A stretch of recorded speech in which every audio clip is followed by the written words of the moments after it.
Inflation, trade wars, tariffs, we've all been suffering through a period of some big economic concerns. Absolutely. And recent numbers show that consumer confidence has fallen to its lowest level in 12 years. And that might have some people thinking about doing what's called doom spending, that just in case buying. Right. Well, you might be wondering what it is. And we have a money expert with us today, Andrea Warrock. Thanks so much for joining us, Andrea.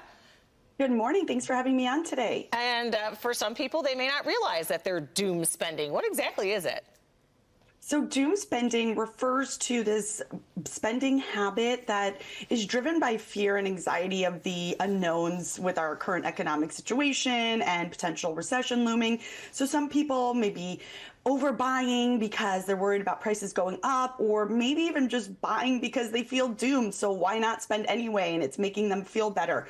But obviously that's not a good way to spend your money if you don't have a plan for it, or, overbuying and taking on debt, then paying interest is not a good financial position to be in. So you really need to evaluate your needs, balance your budget, figure out how to, navigate these tariffs and how it's going to impact your financial situation. So you talked about if you don't have a plan. What if this is something you have been planning or you are tracking very closely, and you could save some money if you're tracking what the tariffs might do? Exactly. So if you know that you have maybe a big ticket purchase coming up, maybe you need a new mattress, maybe your household appliances are on the fritz, you've been planning to buy a new one.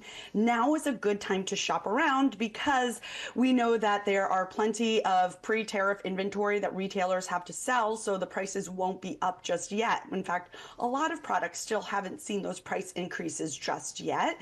So as long as you have been either saving up or you could get that 0% financing deal, I would consider shopping now, especially with Memorial Day sales going up there. Even Maytag, which is an appliance brand, says May is Maytag month. They say it's the biggest sale of the year. They're also offering up to $100 rebate when you buy 2 select laundry appliances, meaning there are sales to take advantage of to help offset some rising prices in other areas of your budget.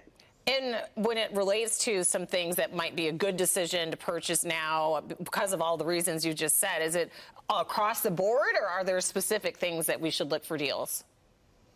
I mean, we know that prices are going to be going up mostly on products that are imported from China, right? So this could be things like electronics, toys, select clothing from apps like Temu. In fact, they've already added an import charge on their app when you are clicking checkout.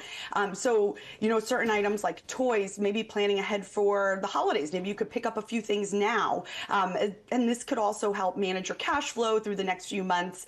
So that could just be a good strategy. But don't feel like you have to buy everything right now. We know there are going to be sales coming up in the pipeline. Retailers will still be rolling out deals in different ways, with Prime Day in July from Amazon. Other retailers like Target, Walmart will host sales.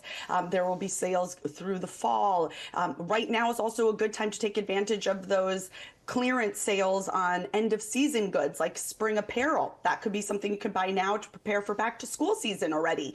Maybe there are some deals on winter merchandise that you could have for next winter. So you want to kind of think that way when you're approaching these sales and purchase needs. All right, so about the things that we can't avoid purchasing, the everyday necessities, any suggestions on ways to save there?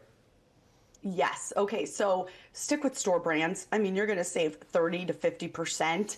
And if you compare store brand ingredients, whether it's groceries or those kind of goods or even personal care items, oftentimes they are the same. So always stick with the store brand, give them a go. Also look for coupons. Download the store app, Target Circle, various grocery store apps. They're going to give you coupons that you could clip and use at checkout. In fact, I just got $5 off my grocery purchase by using my local grocery store app. Also, tap into free rewards. Stores give free rewards for their loyalty programs. Make sure you're using a robust cashback credit card that rewards you for the everyday purchases that you're making. So I love the Bread Rewards American Express credit card. They offer an unlimited 3% back on groceries, gas, utilities, and dining out. This is most people's biggest spending category. So earn that cash back. Use it to boost your budget by putting it towards a statement credit or using it towards other necessities that you're buying every day. Oh, wow. Great advice. Andrea, as always, thank you so much for talking us through ways to save money. Thank you for having me today.